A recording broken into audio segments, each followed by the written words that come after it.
বিল্লাহি মিনাশ শাইতানির রাজিম। বিসমিল্লাহির রহমানির রহিম। আজকে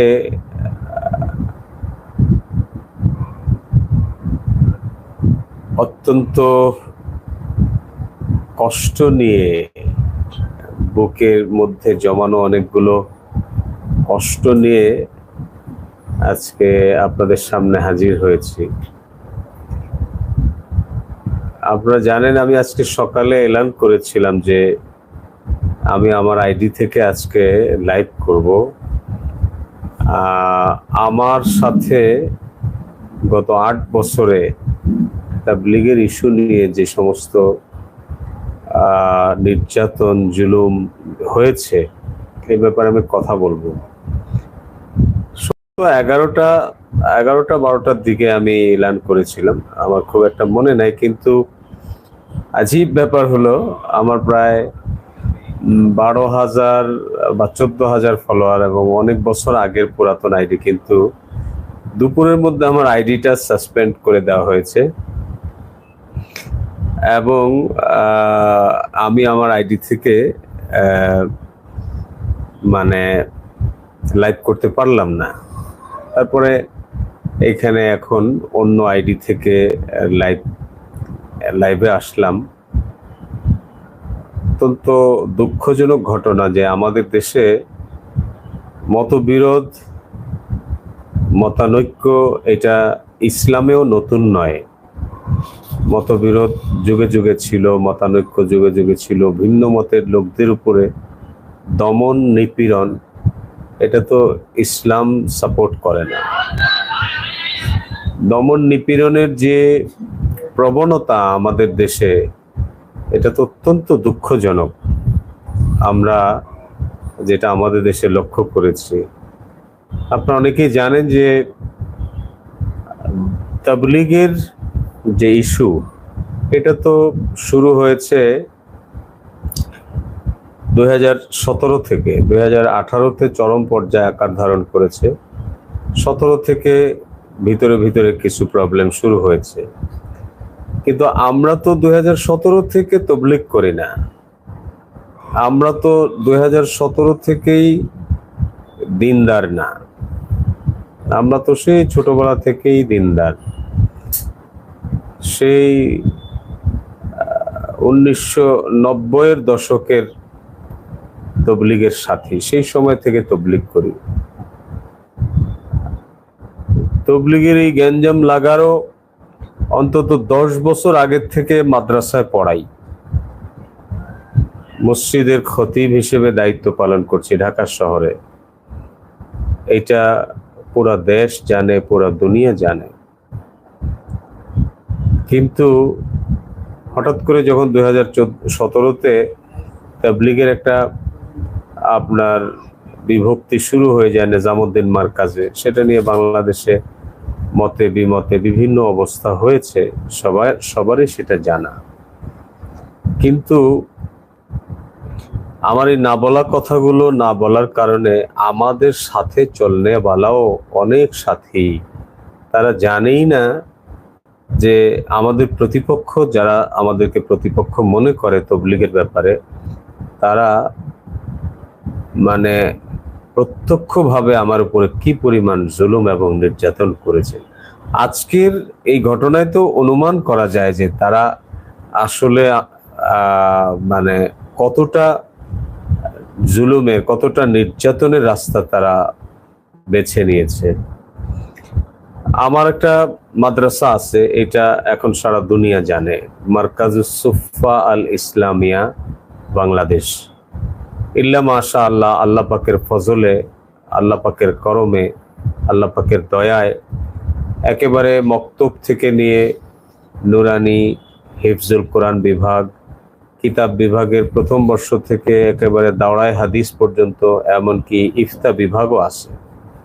আল্লাহর মেহেরবানি প্রায় 64 জেলার ছাত্রই এখনো আমার মাদ্রাসায় পড়ে। কিন্তু আমাদের যখন তাবলীগের এই ইস্যু শুরু হয় তখন থেকে আমার মাদ্রাসা না, এই গ্যাঞ্জামের পরে আমরা মাদ্রাসা করি নাই। একেবারে সেই 2006 সাল থেকে মাদ্রাসার শিক্ষক আমি, এবং আমার নিজস্ব প্রতিষ্ঠিত মাদ্রাসায় 2012 সাল থেকে।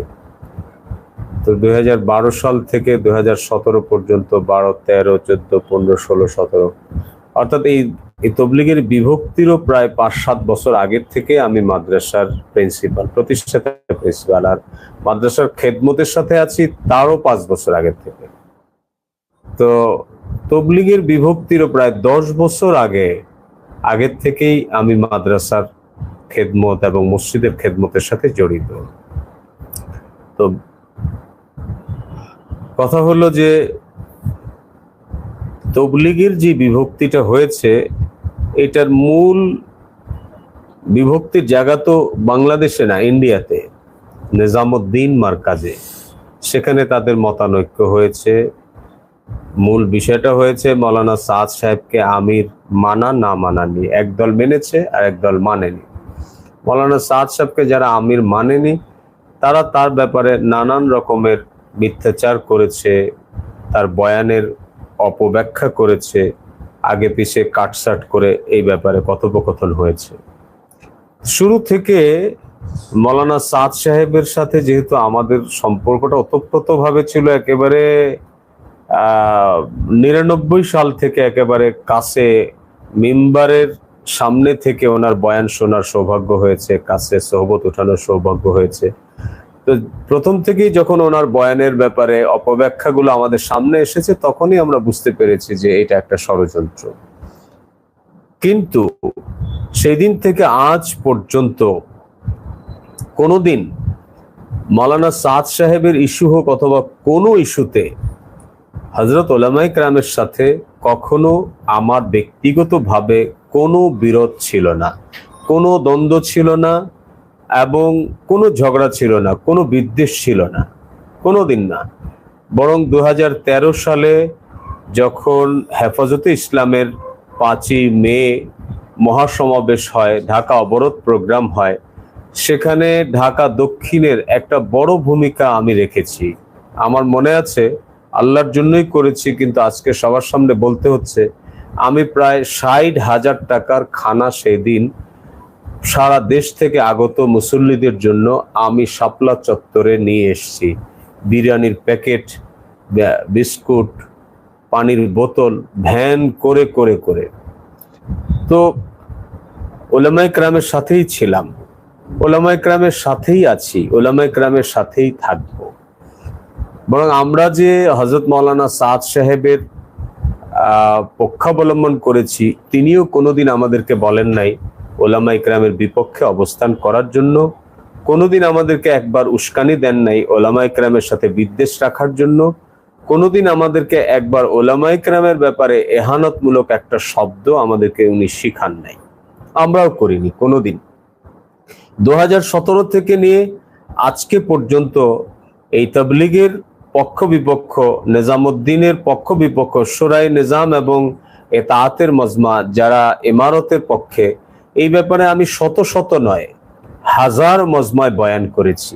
কেউ কোনো দিন ছোট অথবা বড়, কোনো জেলা ইজতেমা অথবা কোনো মাহফিলে, অথবা আমি একটা মসজিদে জুমার নামাজ পড়াই, বিভিন্ন মাহফিল করি, আমার মাদ্রাসার আমি দারুল হাদিসে বুখারী শরীফ পড়াই, কখনো ছাত্রদের সাথে, সাধারণ মুসল্লিদের সাথে, তবলিগের ভাইদের সাথে যেখানে আমি বয়ান করেছি, আলোচনা করেছি, কেউ বলতে পারবে না যে হযরত উলামায়ে কেরামের ব্যাপারে কোনো রকম কোনো বিষোদ্গার করেছি, অথবা তাদের বিপক্ষে কোনো উস্কানিমূলক বক্তব্য দিয়েছি, অথবা তাদের বিরুদ্ধে কোনো ষড়যন্ত্র করেছি, অথবা কোনো গালিগালাজ করেছি, অথবা তাদের বিরুদ্ধে অবস্থান করেছি। বরং যেখানে গিয়েছি আমাদের সাথীদের সাথে কথা বলার সময় সব সময় আমরা বিশেষ এহতেমামের সাথে হযরত উলামায়ে কেরামের সাথে ভালো আচরণ করার, তাদের ব্যাপারে নমনীয় আচরণ করার, কখনো কখনো উলামায়ে কেরাম কঠোর হইলেও তাদের ব্যাপারে যেন কোনো রকম আমরা বিদ্বেষমূলক আচরণ না করি, এই ব্যাপারেই আমরা আমাদের সাথীদেরকে তরগিব দিয়েছি, বুঝিয়েছি। কিন্তু তাদের অবস্থা দুঃখজনকভাবে বলতে হচ্ছে আজকে আমাকে, সব সময় এমন ছিল যেটা একজন মুসলমান কোন কাফিরের সাথে এমন আচরণ করাও মুহাম্মদুর রাসূলুল্লাহ সাল্লাল্লাহু আলাইহি ওয়াসাল্লাম শিখান নাই। আমরা আজ পর্যন্ত কোনো ভুল করিনি, কেউ আমাদের কোনো ভুল প্রমাণ করতে পারবে না। অর্থাৎ এমন কোনো বক্তব্য দেইনি, এমন কোনো কাজ করিনি যেটা শরীয়ত সম্মত নয়। তারপরেও আমি বলছি, যদি মৌলানা সাদ সাহেব অথবা কোনো আলেম, কোনো ব্যক্তি, কোনো মুসলমান কোনো দোষ করে, কোনো ভুল করে, তার ভুলের সংশোধনের তরিকাও মুহাম্মদুর রাসূলুল্লাহ সাল্লাল্লাহু আলাইহি ওয়াসাল্লাম থেকেই শিখতে হবে। হুজুর সাল্লাল্লাহু আলাইহি ওয়াসাল্লাম কিভাবে কারো ভুল হয়ে গেলে সংশোধন করেছেন। কিন্তু আমার মাদ্রাসা, আমি 2017 সালের কথা বলছি, তখন আমার মাদ্রাসা নন্দীপাড়া নূর মসজিদের পিছনে একটা 7 তলা পুরা বাড়ি ভাড়া নিয়ে তখন আমি আমার মাদ্রাসা চালাই, একই নামে, মারকাজুস সুফা নামে। সেই সময় আমার মাদ্রাসা বেফাকুল মাদারিসিল আরাবিয়া, যেটা বেফাক বোর্ড, বাংলাদেশের কওমি মাদ্রাসার সবচেয়ে বড় বোর্ড, সেই বোর্ডে নিবন্ধিত। আমার মাদ্রাসা সবসময় বোর্ডে পরীক্ষা দিয়েছে, আমার মাদ্রাসার হেফজখানার ছাত্ররা বোর্ডে পরীক্ষা দিয়েছে, আমার মাদ্রাসার কিতাবখানার ছাত্ররা বোর্ডে পরীক্ষা দিয়েছে। এখনো পর্যন্ত আমার মাদ্রাসার সেই বোর্ডের নিবন্ধনের কারণে এখনো পর্যন্ত প্রতি বছর পরিদর্শকরা আমার নাম্বারে ফোন করে মাদ্রাসায় পরিদর্শনে আসার কথা বলে, ওনাদের কাছে এখনো আমার নাম্বার আছে। তো আমার মাদ্রাসা বোর্ডে নিবন্ধিত, তার মানে আমরা সবসময়, আমি আমার মাদ্রাসার শুরু থেকে আজও পর্যন্ত আমার মাদ্রাসায় দর্সে নিজামি পড়াই, যেটা দারুল উলুম দেওবন্দের সিলেবাস, যেটা ফরিদাবাদের সিলেবাস, যেটা হাটহাজারীর সিলেবাস, সারা বাংলাদেশের সমস্ত কওমি মাদ্রাসার যেটা সিলেবাস, আমার মাদ্রাসায় ওইটাই সিলেবাস। কিন্তু শুধুমাত্র তবলিগের মতানৈক্যের কারণে আমাদের সুরাইপন্থী লোকেরা, সুরাইপন্থী ভাইরা, উলামায়ে কেরাম, মসজিদের আইম্মা এবং আমাদের তবলিগের যারা সুরাই নিজামের সাথী আছে, তারা বারবার আমার নন্দীপাড়ার মাদ্রাসাকে তারা ভাঙচুর করেছে, বারবার তারা আমার উপর নির্যাতন করেছে। আমার মনে আছে তখন ইস্তেমা চলে, জেলা ইস্তেমা চাঁপাইনবাবগঞ্জ, সেই চাঁপাইনবাবগঞ্জ ইস্তেমায় আছি। মাওলানা আশরাফ আলী সাহেব রহমতুল্লাহ আলাইহি, উনি আমাদের ওই সফরের আমির ছিলেন। ফজরের বয়ান আমার ছিল, ইস্তেমায় ফজরের বয়ান তো লম্বা চূড়া হয়, আমি বয়ান করছি, আমার বয়ানের মাঝখানে আমার মোবাইলে প্রায় 60-70 বার ফোন গেছে মাদ্রাসা থেকে। আমার মোবাইল তো সাইলেন্ট ছিল।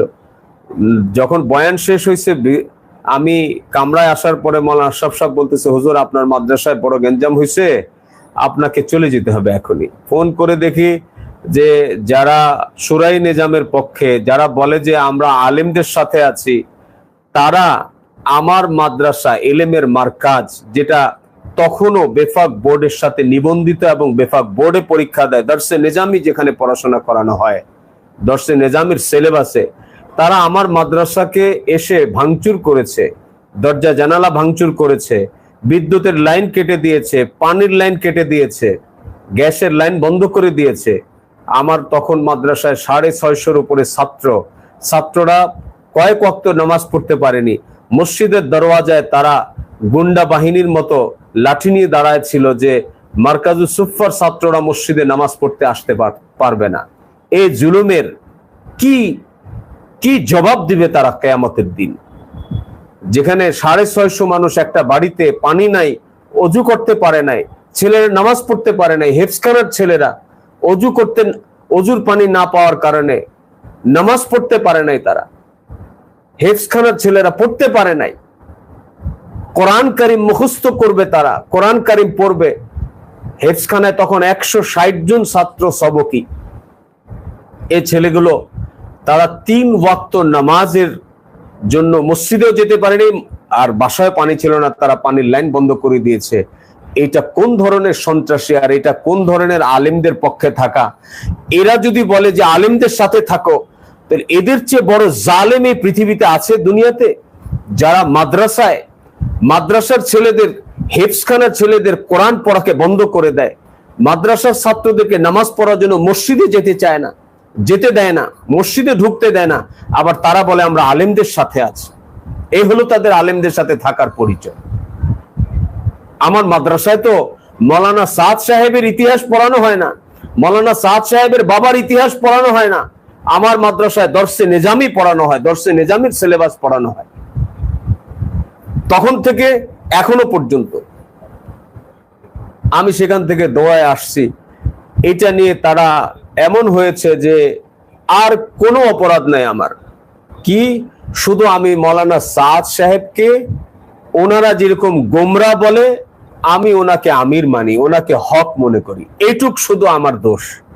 এই কারণে তারা জুমার নামাজের সময় প্রত্যেক মহল্লায় মহল্লায়, মসজিদে মসজিদে তারা এলান করছে যে আজকে জুমার নামাজের পরে আমরা মারকাদুস সুফা ভাঙতে যাব, মাদ্রাসা ভাঙতে গেলে আপনাদের সওয়াব হবে। আমি তাদেরকে জিজ্ঞাসা করতে চাই, এটা তারা কোরআনের হাদিসের কোন জায়গা থেকে প্রমাণ করবে? আল্লাহর কাছে এরা কি জবাব দিবে? এদের আচরণ তো ইয়াজিদ বাহিনীর আচরণকে অতিক্রম করেছে। তারা আশপাশের সমস্ত মসজিদের মুসল্লিদেরকে উস্কানি দিয়ে আমার মাদ্রাসায় ভাঙচুর করার জন্য সমস্ত মুসল্লিদেরকে নিয়ে তারা জমা হয়েছে আমার মাদ্রাসায় ভাঙচুর করার জন্য। আমি মাদ্রাসায় আছি, আমি কিছুই জানি না। তো ওনাদের মধ্য থেকে কোনো মুসল্লি দৌড়ায় আগে চলে আসতেছে, হুজুর আপনার মাদ্রাসা ভাঙচুর করার জন্য আসতেছে। ওনাদের মধ্যে মুসল্লিদের মধ্যে কেউ 999-এ ফোন করার কারণে পুলিশ আসছে। এগুলো কি? এগুলো কোন ধরনের ইসলাম? এরকম যদি বলি, আমার সাথে কমপক্ষে শতাধিকবার হয়েছে। এবং আমার মাদ্রাসা সেখানে সমস্ত উলামা পরিষদ, আপনার সবুজবাগ, খিলগাঁও, মাদারটেক, মানে এই দিকের আশপাশের সবকটা উলামা পরিষদ একত্রিত হয়ে তারা আমার মাদ্রাসাকে ভাঙচুর করার জন্য তারা উঠে পড়ে লেগেছে, আমার মাদ্রাসাকে ভাঙচুর করবে। শেষ পর্যন্ত বাড়িওয়ালার সাথে কথা বলে, মিথ্যা কথা বলে, জোর জবরদস্তি আমার মাদ্রাসাকে তারা ওই বাড়ি থেকে বের হয়ে যেতে বাধ্য করেছে। একটা 6 তলা, নিচতলা থেকে শুরু করে 7 তলা বিল্ডিং, পুরা মাদ্রাসা 650 ছাত্র সহ, এটা যদি 3 দিনের ওয়ার্নিং এ বের করে দেয় তাহলে এই মাদ্রাসাটা কোথায় যাবে? এটা তো 2-3 জনের একটা পরিবার না যে ঢাকা শহরে একটা ফ্ল্যাট বাসা ভাড়া নিয়ে নিলাম, এক বাসায় দুইটা ফ্ল্যাট, আরেক বাসায় 2টা ফ্ল্যাট, আরেক বাসায় 2টা ফ্ল্যাট, মানে যেন আমার মাদ্রাসার উপর কিয়ামত নেমে আসছে। এটা একটা মাদ্রাসা, মানে নির্যাতন হচ্ছে একটা মাদ্রাসার উপরে, নির্যাতন হচ্ছে মাদ্রাসার শিক্ষকের উপরে, নির্যাতন হচ্ছে মাদ্রাসার ছাত্রদের উপরে। বন্ধ করে দিতে চাওয়া হচ্ছে একটা দ্বীনি মাদ্রাসাকে, যেখানে ছাত্ররা কোরআন তেলাওয়াত করে, যেখানে ছাত্ররা হাফেজ হয়, যেখানে ছাত্ররা দর্শে নিজামি পড়ে, নাহু সরফ পড়ে, যেখানে ছাত্ররা ইল্লা মাশাআল্লাহ আলেম হচ্ছে। আমার সেই সময়ের অন্তত পক্ষে 150 ছাত্র এখন যারা দারুল হাদিস ফারেগ হয়ে বিভিন্ন জায়গায় ইলমের খেদমতে আছে, ওই সময় তারা আমার মাদ্রাসায় পড়েছে, এখন তারা দেশের বিভিন্ন মাদ্রাসায় খেদমতে আছে। এখনো বেশ কয়েকজন আমার একেবারে খুব কাছাকাছি তারা খেদমত হয়, সেই সময় ওই সমস্ত ছেলেরা আমার মাদ্রাসায় পড়তো, যারা বেফাক বোর্ডে মাশাআল্লাহ ভালো ভালো রেজাল্ট করেছে, সিরিয়াল পেয়েছে, সেই সমস্ত ছাত্ররা। এইভাবে মানে 2018 পর্যন্ত শতাধিকবার আমি কোনো প্রোগ্রামে, কোনো জেলা সফরে গেলেই তারা আমার মাদ্রাসার সামনে এসে মিছিল করেছে, ভাঙচুর করেছে। মাদ্রাসা ওখান থেকে গিয়েছি দক্ষিণগাঁও, সেখানে একই অবস্থা, বাড়িওয়ালার উপর প্রেসার করে পানির লাইন বন্ধ করে দেয়, এই বন্ধ করে দেয়, ভাঙচুর করে। মাদ্রাসা ছাত্ররা বের হইলে তাদের সাথে খারাপ আচরণ করে, আমাকে রাত হলে ফোন করে আমার ছেলেকে উঠায় নিয়ে যাবে, আমার পরিবারের উপরে দেখে নেবে, আমি কোথাও বের হলে বলে যে তুই আর ঘরে ঢুকতে পারবি না, আগামীকালকে তোর আর ঠ্যাং থাকবে না, আগামীকালকে তোর চোখগুলো উঠায় দিব। আমি আশ্চর্য হই, এরা উলামায়ে কেরাম নিজেদেরকে কি বলে মাদ্রাসাওয়ালা, কি আলেমদের সাথে থাকো এই দাওয়াত দেয় তারা, অথচ তারা আমার সাথে এগুলো করেছে। এইভাবে করে আমার দক্ষিণগাঁর মাদ্রাসা থেকে ওই বাসা ছাড়তে হয়েছে। সেখান থেকে কুসুমবাগে আরেকটা বাসায় গিয়েছি, সেখানে তারা এই নির্যাতন করেছে। প্রত্যেকটা জায়গায় ছাত্রদের উপর নির্যাতন, ছাত্রদেরকে ধরে নিয়ে নির্যাতন। আমি কোথাও সফরে গেলে মাদ্রাসার সামনে এসে মিছিল করেছে, ছাত্রদের সামনে নানান রকমের বেয়াদবি করেছে, নানান রকমের বেয়াদবি করেছে, খামাখা মিথ্যা। আমি ঢাকা শহরের একটা বড় মসজিদে জুমার নামাজ পড়াই, তারা আমাকে বলেছে, তারা থানাতে গিয়ে কমপ্লেন করেছে। আমার মাদ্রাসায় হিফজখানার ছাত্ররা পড়াশোনা করতেছে, তখন তারা থানা থেকে আসছে যে আমার মাদ্রাসার মধ্যে আমি নাকি মাজারে মাজারে যাই, মাজারে মাজারে থাকি, ঢোল ডাগর বাজাই, এই সমস্ত। পুলিশ আইসা এটা দেখে, পুলিশ কে সবুজবাগ থানা পুলিশ বলছে যে এই ধরনের মিথ্যাবাদী হুজুরদের কেউই আমরা মারা গেলে জানাজা পড়াবে। এইরকম একটা মিথ্যা কথা কেউ বলতে পারে? ওনারা আইসা দেখছে সব ছাত্ররা হেফজখানা, তখন 150 ছাত্র হেফজখানা ভরা, তারা কোরআন তেলাওয়াত করতেছে। সেই টাইমে আসছে ফজরের নামাজের পরে, বলে এইখানে এরকম মিথ্যাচার। আমি তখন সারা বাংলাদেশে বিভিন্ন জায়গায় সফর থাকে, কোন সফর একাধিক সফর থাকার কারণে দেখা যাচ্ছে প্লেনে যশোর চলে গেছে, প্লেনে সৈয়দপুর গেছে। তারা থানায় গিয়ে কমপ্লেন করছে যে আমি সপ্তাহে 2 দিন নাকি ইসরায়েল চলে যাই টাকা আনার জন্য। আমাকে তারা থানায় খবর নিয়ে ওসি সাহেব নিয়ে গেছে। ওসি সাহেব বলে যে আপনার ব্যাপারে এই কমপ্লেন, বলে যে ভাই আপনি দেখেন, আপনি পাসপোর্টটা দেখেন, আমার পাসপোর্টে কোন কোন দেশের ভিসা আছে। আরে এটার নাম কি বলে, ডোমেস্টিক যে কি বলে, এয়ারপোর্টের যে মানে ডোমেস্টিক সাইট, যেখান দিয়ে নিজের দেশের মধ্যে যে এয়ারপোর্টে আমাদের চলাচল, বিমান চলাচলের ব্যবস্থা, সেখান থেকে কি ইন্টারন্যাশনাল ফ্লাইটে ওঠা যায়? ইন্টারন্যাশনাল ফ্লাইটে সেখান থেকে কি ওঠা যায়? যশোরের বিমানে করে কি ইসরায়েল যাওয়া যায়? সৈয়দপুরের বিমানে করে কি ইসরায়েল যাওয়া যায়? এগুলো পুলিশ তখন তাদেরকে বলছে যে আপনাদের মাথায় এতটুকু ঢোকে না, এই লোকটা যশোর যায়, এর বাইরে যশোরের টিকিট আছে আমার কাছে, সৈয়দপুরের টিকিট আছে। তো এই দেখেন, তো ওনারা এতটা মিথ্যাচার করেছে, এত মিথ্যা আমি আমার জীবনে শুনিনি।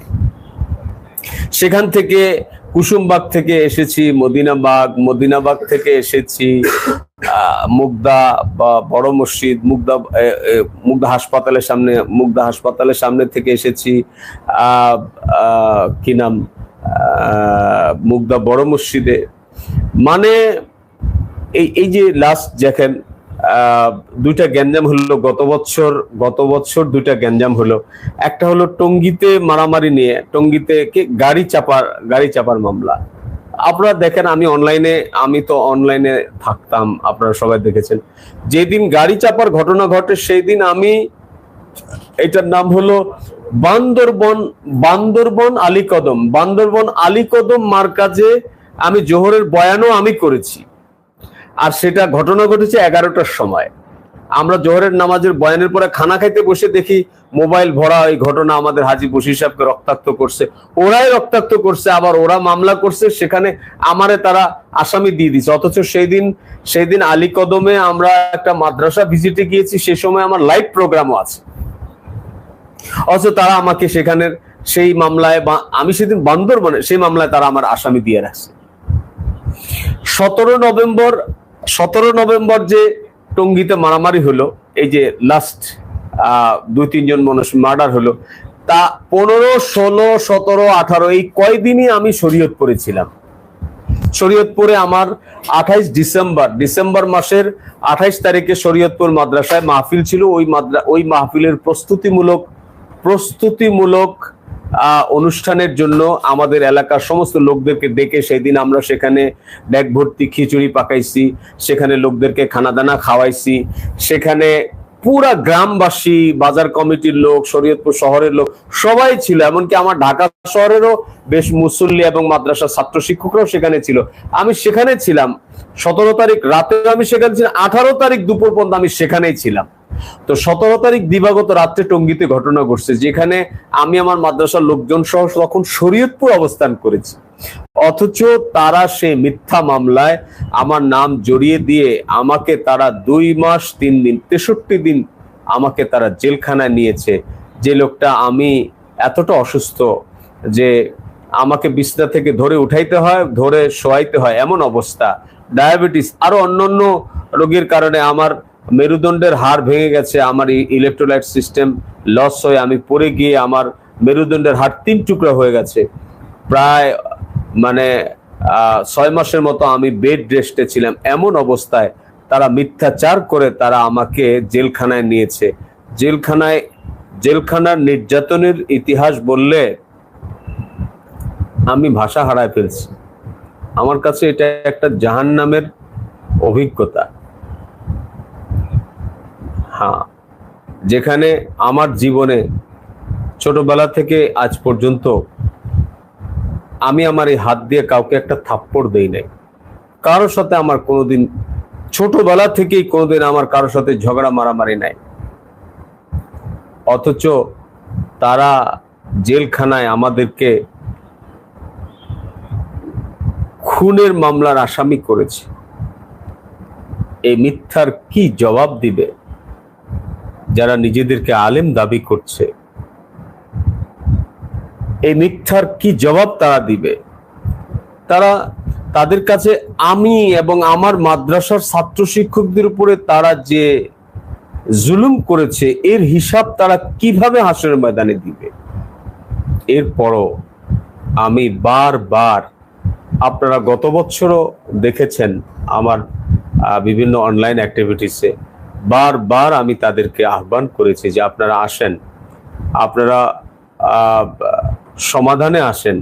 উলামায়ে কেরাম আওয়ামুন নাস থেকে আলাদা হয়ে চলতে পারবে না। সাধারণ মানুষ যেমন উলামাদেরকে ছাড়া চলতে পারবে না, উলামায়ে কেরামও সাধারণ মানুষদেরকে ছাড়া চলতে পারবে না। আর মৌলানা সাদ সাহেব তো আমাদের দেশের মানুষ না, আরেক দেশের মানুষকে নিয়ে এত শক্ত ইস্যু তৈরি করে আমাদের সাথে এই রক্তক্ষয়ী এই মারামারি আর কতদিন চলবে? কেন চলবে? কেন? আমরা বলেছি যে মৌলানা সাদ সাহেবের কোনো বিষয় যদি আপনাদের কাছে মনে হয় তো আপনারা তবলিগওয়ালাদের আনার দরকার নেই, আপনারা মৌলানা সাদ সাহেবকে এনে জবাবদিহি করেন, আমরা আপনাদের সাথে আছি। মৌলানা সাদ সাহেব যে ভুল করেছে উনি ওনার ভুল স্বীকার করুক। উনি ঢালকানগরের পীর সাহেব বলছে মৌলানা সাদ সাহেব যদি তওবা করে সব মাসলা শেষ। আমরা আহ্বান করেছি যে আপনারা মৌলানা সাদ সাহেবকে দাওয়াত দিয়ে নিয়ে আসেন, উনি সবার সামনে তওবা করুক, আমাদের মাসলা শেষ হয়ে যাক। আমরা মাদ্রাসাওয়ালারা, আমরা মাদ্রাসাওয়ালা, আমরা কওমি মাদ্রাসার ছাত্র, কওমি মাদ্রাসার শিক্ষক, আমরাও বুখারী শরীফ পড়াই, আমরাও মসজিদের খতিব, আমরা জুমা পড়াই, আমরা মাহফিলে বয়ান করি। আমরা তো উলামায়ে কেরামের এই প্ল্যাটফর্মকে ছেড়ে আমরা এক মুহূর্ত চলতে পারি না, কল্পনা করতে পারি না। এটা আমাদের দম ফেটে আসতেছে, এইভাবে তো চলা যায় না। আমরা বাংলাদেশের যেখানে যাই, যে কোনো একটা কওমি মাদ্রাসা দেখলে মনে হয় যে আমাদের মাদ্রাসা, কিন্তু এমন একটা অবস্থা তৈরি হয়েছে যে মানে কি বলবো। আমরা কখনোই মৌলানা সাদ সাহেবের ব্যাপারে আমরা মৌলানা সাদ সাহেবকে যারা আমির মানি, কখনোই আমরা এটা বলি নাই যে আমরা মৌলানা সাদ সাহেব কোনোদিন ভুল করতে পারেন, এটা আমরা কখনোই বলি নাই। বরং আমরা বলেছি যে মৌলানা সাদ সাহেবের যদি ভুল হয় তো উনি ভুল স্বীকার করবে, ভুল সংশোধনের রাস্তায় আসেন, ওনারা কোনো কথা শুনবে না, মৌলানা সাদ সাহেবকে আসতেও দিবে না, আমাদের সাথে ঝগড়া করবে। সমাধানের রাস্তা কোথায়? সমাধানে তো আসতে হবে। ইতিহাস সবার সামনে আছে। ইখতিলাফ এই পৃথিবীতে আজকে নতুন নয়, ইখতিলাফ তো সারা পৃথিবীতে যুগে যুগে হয়েছে। দারুল দেওবন্দ নিয়ে ইখতিলাফ হয়েছে, দারুল দেওবন্দ নিয়ে ইখতিলাফ হয়েছে, দারুল দেওবন্দ 2 টুকরা হয়েছে। এখন আপনি দারুল দেওবন্দের ইখতিলাফ হলো, 2 দল হলো, 2 টুকরা হলো, কোন দলকে হক আর কোন দলকে বাতিল বলবেন? কোন টুকরাকে হক আর কোন টুকরাকে বাতিল বলবেন? ইখতিলাফ যুগে যুগে হয়েছে। ইখতিলাফের মানে মারামারি কেন করতে হবে? ইখতিলাফের মানে দুশ্মন কেন মনে করতে হবে?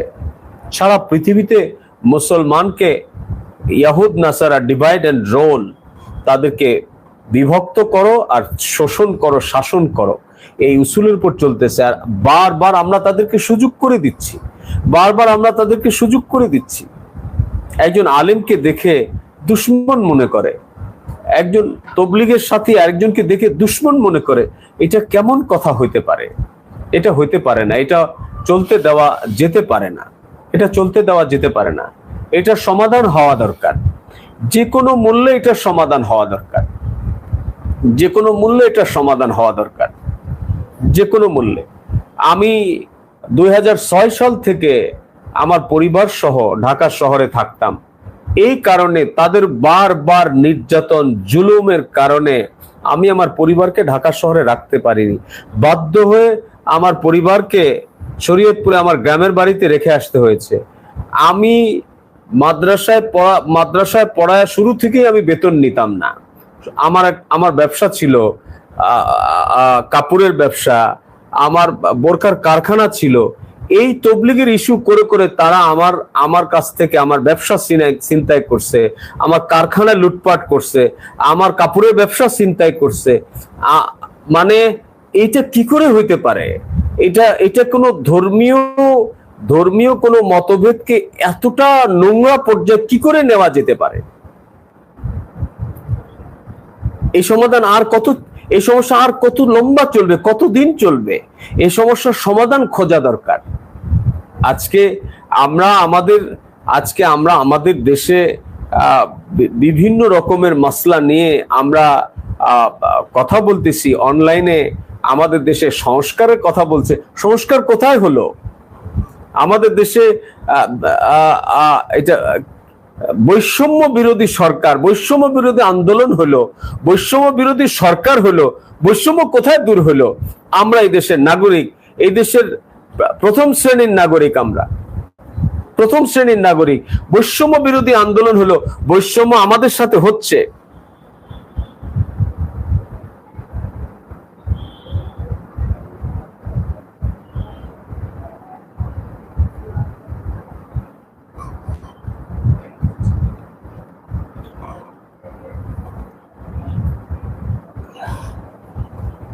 অথচ আমাদের সাথে বৈষম্য করা হচ্ছে। আমরা মসজিদে আমাদের ধর্ম চর্চা করতে পারছি না, আমাদের জামাতগুলো মসজিদে থাকতে পারছে না, আমরা আমাদের জেলা ইস্তেমাগুলো করতে পারছি না। আমাদের সাথে বৈষম্য হচ্ছে। নাম হলো বৈষম্য বিরোধী সরকার, বরং পিছনের যে ফ্যাসিস্ট সরকারের কথা বলা হয় তার চেয়ে বেশি জুলুম নির্যাতন এই বৈষম্য বিরোধী নামধারী সরকার আমাদের সাথে করেছে। বৈষম্য আমাদের উপর জুলুম নির্যাতন করে যাচ্ছে, আমাদের উপর জুলুম নির্যাতন করে যাচ্ছে।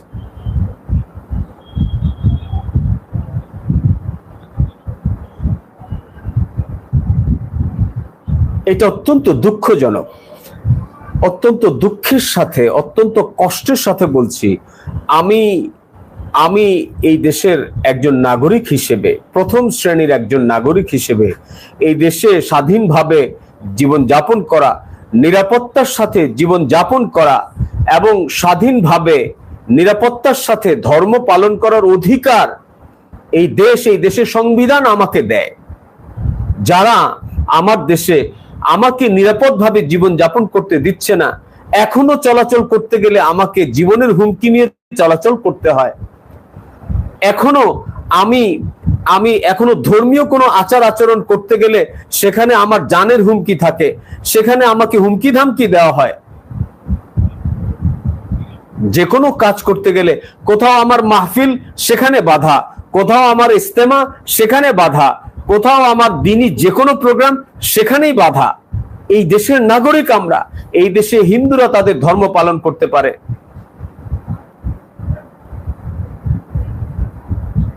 এই দেশে বুদ্ধরা তাদের ধর্ম পালন করতে পারে, এই দেশের খ্রিস্টানরা তাদের ধর্ম পালন করতে পারে।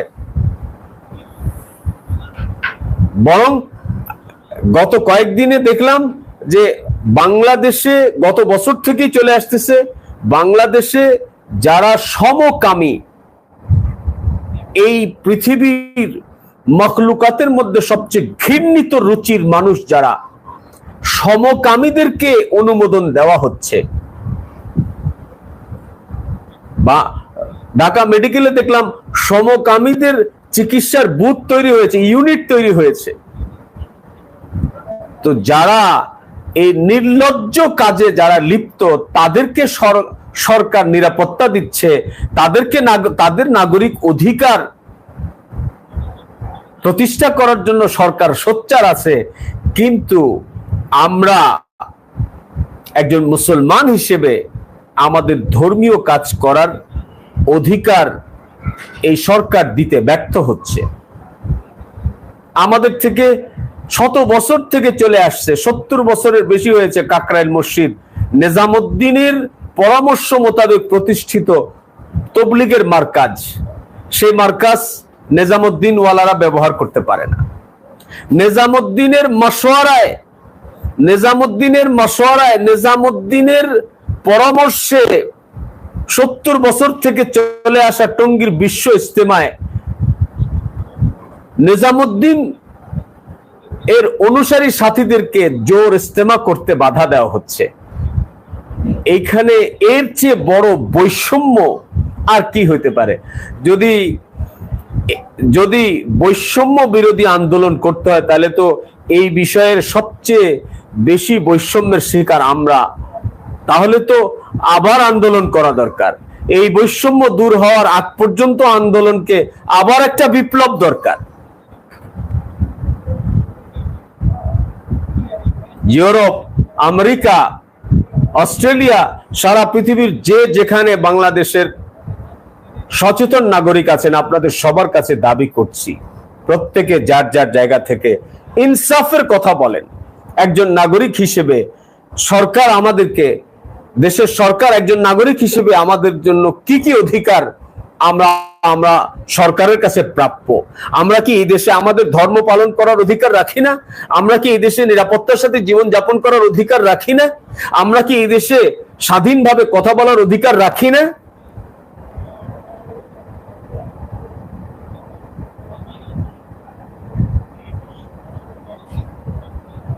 অত্যন্ত দুঃখজনক। এখনো অনেক বিষয়ে এত নির্লজ্জ বিষয় আছে যেগুলো আমি আজকের এই প্রোগ্রামে আমি এটা শেষ করতে গেলে আমার 3-4 ঘন্টা লাগবে। আপনারা যারা শুনতেছেন, আপনারা এটা ভাববেন না যে আমার কথা শেষ হয়ে গেছে। আপনারা এটা নিশ্চিত থাকেন যে আমি কেবল আমার কথার ইন্ট্রোডাকশন করেছি।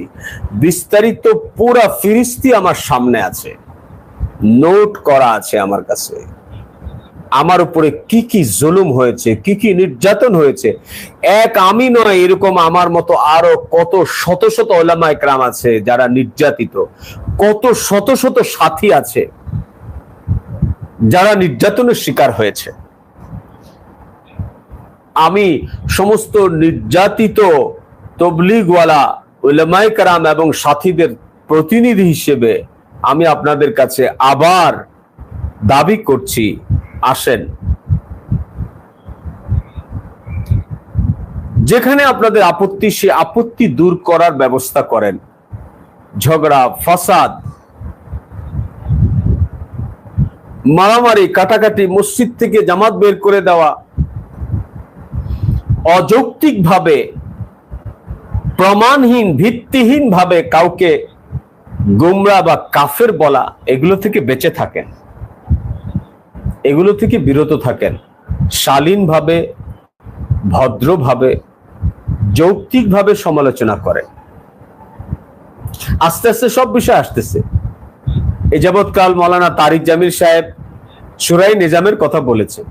এখন আপনারা তার মুখে শুনতেছেন যে কি হয়েছিল, কি ষড়যন্ত্র হয়েছিল, সব তারিক জামিল সাহেব প্রকাশ করছেন। মৌলানা তারিক জামিল সাহেব, মৌলানা আরশাদ মাদানী সাহেব স্পষ্টভাবে বলেছেন তবলিগের উভয় পক্ষ হকের উপরে আছে।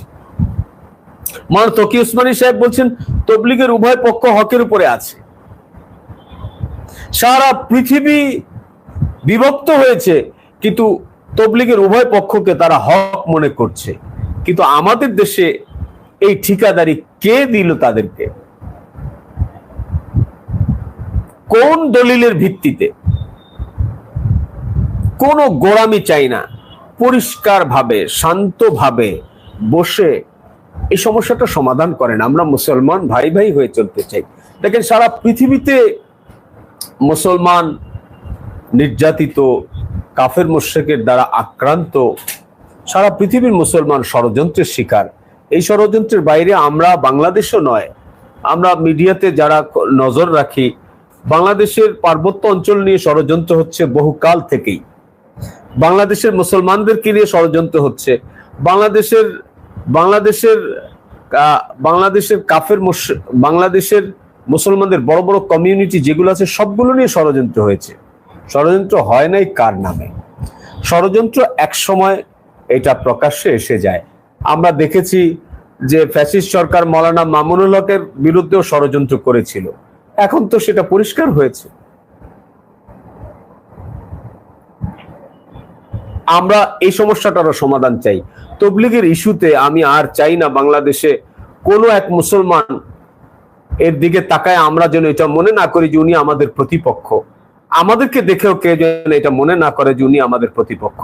আমরা সবাই ভাই ভাই হয়ে চলতে চাই, আমরা কোরআনের খেদমত করতে চাই, আমরা হাদিসের খেদমত করতে চাই, আমরা দেশময় এলেমের খেদমত করতে চাই, তাজকিয়ার খেদমত করতে চাই, সুলুকের মেহনত করতে চাই, দাওয়াতের মেহনত করতে চাই, আমরাও খানকায় যাই, আমাদেরও খানকা আছে, আমাদেরও পীর আছে, আমরাও মাশায়েখদের দরবারে বায়াত হয়েছি,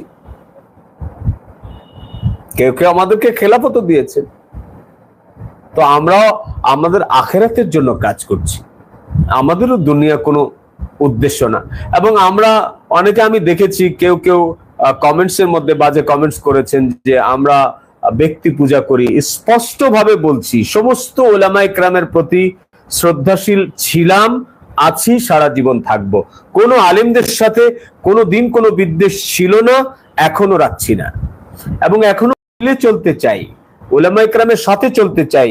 উলামায়ে কেরামের রাজনৈতিক অঙ্গনে উলামায়ে কেরামের সাথে কাঁধে কাঁধ মিলিয়ে অংশগ্রহণ করতে চাই, সুলুকে মেহনতে উলামায়ে কেরামের সাথে কাঁধে কাঁধ মিলিয়ে অংশগ্রহণ করতে চাই, দাওয়াতের মেহনতেও উলামায়ে কেরামের সাথে কাঁধ মিলিয়ে অংশগ্রহণ করতে চাই।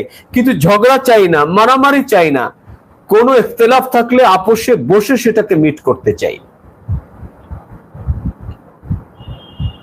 আমরা এই দেশের একজন নাগরিক হিসেবে আমাদের ধর্ম পালনের পূর্ণ অধিকার আমরা চাই, এবং আমরা কারোর সাথে আর দ্বন্দ্ব জড়াইতে চাই না, কারোর সাথে আমরা দ্বন্দ্ব রাখতে চাই না, কারোর সাথে দ্বন্দ্ব রাখতে চাই না। আমি আজকেও ভীষণ অসুস্থ আছি,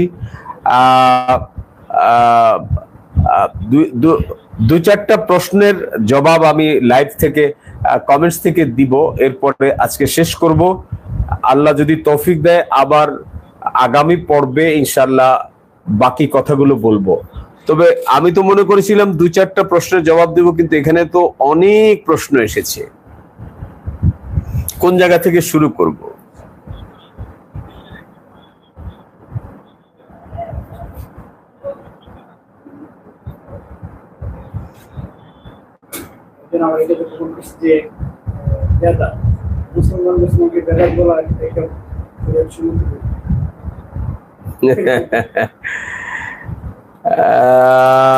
এত প্রশ্ন কোন জায়গা থেকে জবাব দিব? অনেক প্রশ্ন, এটা তো মানে আমি কোনো কুল কিনারা পাচ্ছি না। একজন বলছে আলেম হলে মিথ্যা জায়েজ হয়ে যায়। একদম না, আলেম হলে মিথ্যা জায়েজ হয় না। এই যে প্রথম একটা প্রশ্ন ভাই ইয়াসিন আলী লিখেছেন, আলেম হলে মিথ্যা জায়েজ হয়ে যায়, একদম না। এবং আমরা এর দুঃখজনক ভাবে বারবার আমরা এরকম দেখেছি। এরকমও আমরা বিভিন্ন বড় বড় উলামায়ে কেরাম, আমি নাম বলছি না কারণ আমরা সবাইকে সম্মান করি, বড় বড় উলামায়ে কেরামকে আমরা দেখেছি বড় বড় মাহফিলের মধ্যে বলছে মৌলানা সাদ আলেমনা হাফেজনা। তিনি তবলিগে 3 দিন সময়ও লাগান নাই। অত্যন্ত বিনয়ের সাথে বলছি যে মৌলানা সাদ এত বছর থেকে নিজামুদ্দিন মার্কাজে তারাবির নামাজ পড়ায়, হাফেজ না হলে কিভাবে পড়ায়? উনি বুখারী শরীফ পড়ায়, আবু দাউদ শরীফ পড়ায়, এটা প্রায় 20 বছরের উপর থেকে। তো উনি যদি আলেম না হন তাহলে কি করে উনি হাদিস পড়ান? এবং আপনারাই কথা বলার সময় মাঝে মাঝে বলেন যে মৌলানা সাদ ওনার উস্তাদের সাথে বেয়াদবি করছে, মাওলানা ইব্রাহিম দেওলা ওনার ওস্তাদ। তো মাওলানা ইব্রাহিম দেওলার যদি ওনার ওস্তাদ হয়, তাহলে ওস্তাদের কাছে জিজ্ঞেস করেন মাওলানা সাদ সাহেব আলেম কিনা। মাওলানা ইব্রাহিম দেওলা বলুক যে মাওলানা সাদ আলেম না। এই জন্য বলছি যে না, আলেম, কোন আলেম সুদ খাইলে সুদ হালাল হয়ে যাবে না, কোন আলেম ঘুষ খাইলে ঘুষ হালাল হবে না, কোন আলেম মিথ্যা বললে মিথ্যা হালাল হয়ে যাবে না, মিথ্যা সত্য হয়ে যাবে না। ঠিক আছে, আমি আমি আমি একটা কথা বলে শেষ করব, আমার কাশি উঠে যাচ্ছে। একটা কথা, মানে দুইটা আবেদন করছি। মানে আজকের এই প্রোগ্রাম, আমি জানি না এই প্রোগ্রামটা আমি কন্টিনিউ কতটা করতে পারবো।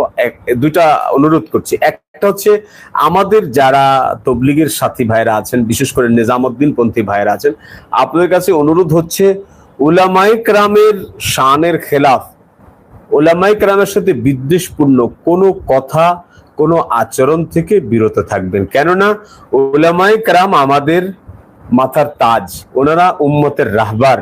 তবলিগ করুক অথবা না করুক, তো উলামায়ে কেরামকে রাহবার বানানোর জন্য উনি তবলিগ ওয়ালা হইতে হবে এমন জরুরি না, তবলিগের সময় লাগানো জরুরি না। উলামায়ে কেরাম উম্মতের রাহবার, উম্মতের অভিভাবক। অভিভাবক কখনো আমাদের ভুল ভ্রান্তি হলে তারা আমাদেরকে শাসন করেন, তারা আমাদেরকে শাসন করার অধিকার রাখেন। এই অধিকার আল্লাহ দিয়েছেন, এই অধিকার আমরাই ওনাদেরকে দিয়েছি যে ওনারা আমাদেরকে ভুলভাল হলে ওনারা সংশোধন করবেন। মাওলানা সাদ সাহেবও এই কথাই বলেন। দ্বিতীয় নম্বর হচ্ছে যারা উলামায়ে কেরাম আছি তাদেরকে বলবো যে দেখেন, আলেম হিসেবে নিজের উপর রহম করেন, উম্মতের উপর রহম করেন, পুরা মুসলিম জাতির উপরে রহম করেন। আলেম হিসেবে শুধু আমাদের কাজ শাসন করাই নয়, পরিবারের মধ্যে অভিভাবক তো মা বাবাও আছে। মা বাবা শুধু আমাদেরকে মারার জন্য, পিটানোর জন্য মা বাবা হয় নাই, অভিভাবক হয় নাই। মা বাবা তো দায়িত্ব পালন করেছে। সন্তান ভুল করলে সেটাকে বারবার সংশোধন মা বাবাই করেছে। একজন মা তার বাচ্চাকে এখনই গোসল করায়, এখনই পরিষ্কার কাপড় পরায়, বিছানার মধ্যে পরিষ্কার বিছানার মধ্যে ঘুম পাড়ানোর জন্য রাখে, বাচ্চা এখনই পেশাব করে দেয়। তো মা বাবা এই বেউসুলির কারণে তাকে মাইরা পিটায়া তার আগুন জ্বালায় দিয়ে তার হত্যা করে না, বরং মা দরগুজার করে, ক্ষমা করে, আবার তাকে পরিষ্কার করে, সুন্দর পোশাক পরায়, আবার আদর করে। তো অভিভাবক, উলামায়ে কেরাম অভিভাবক সুলভ আচরণও উম্মত আশা করে। হ্যাঁ, অবশ্যই সংশোধন করা, শাসন করার অধিকার উলামায়ে কেরামের আছে, কিন্তু এমন ভাবে যে একেবারে উম্মতকে নিজের থেকে জুদা করে দিয়ে, তাহলে এরা কোথায় যাবে? এদেরকে তো নিজেদের কাছে রাখতে হবে, কাছে রেখে সংশোধন করতে হবে। একবার মাওলানা কাসেম নানুতুবি রহমতুল্লাহ আলাইহি কোন মাজার পূজারীদের মজমায় গিয়ে হাজির হয়েছে। লোকেরা তো হালচাল মাচায় দিছে, হ্যাঁ হ্যাঁ কাসেম নানুতুবি সাহেব এই কাম করছে, এটা উনি ঠিক করেনি। কেউ কেউ তো ওনার ব্যাপারে ফতোয়া দেওয়া শুরু করেছে। কিন্তু যখন কাসেম নানুতুবি সাহেব রহমতুল্লাহ আলাইহি উনি আসছেন, লোকেরা ওনার কাছে জিজ্ঞেস করছে, হযরত আপনি এখানে কিভাবে গেলেন? তো হযরত বলছে, দেখো এরা তো প্রকাশ্য ভুলের মধ্যে আছে, আমরা যদি তাদের থেকে একদম কাট অফ থাকি, দূরে থাকি, তো এদেরকে হকের মধ্যে ফিরায় আনার আর আশাটুকুও তো বাকি থাকে না।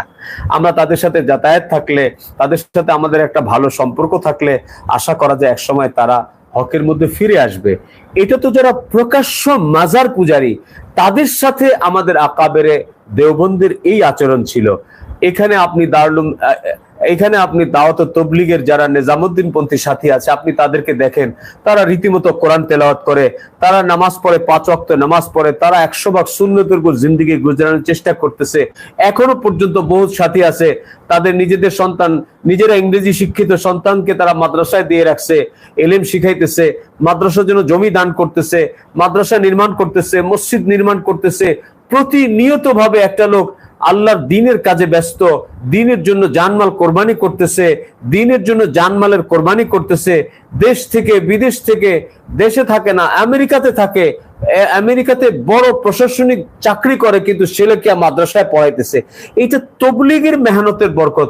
আর এই লোকগুলা যারা প্রকাশ্যে দ্বীনের কাজে ব্যস্ত, জানমাল কোরবানি করার কাজে ব্যস্ত, যারা প্রকাশ্যে 100 ভাগ দিন দুনিয়াতে ওজুদে আনার জন্য নিজের জানমালকে কোরবানি করতেছে, যাদেরকে প্রকাশ্য কোন রকম গুনাহের কাজে আপনি না পেয়েও মিথ্যাচার করে তাদের ব্যাপারে মিথ্যা তহমত দিয়ে তাদেরকে নিজের থেকে দূরে সরানোর চেয়ে বোকামি আর কি হতে পারে?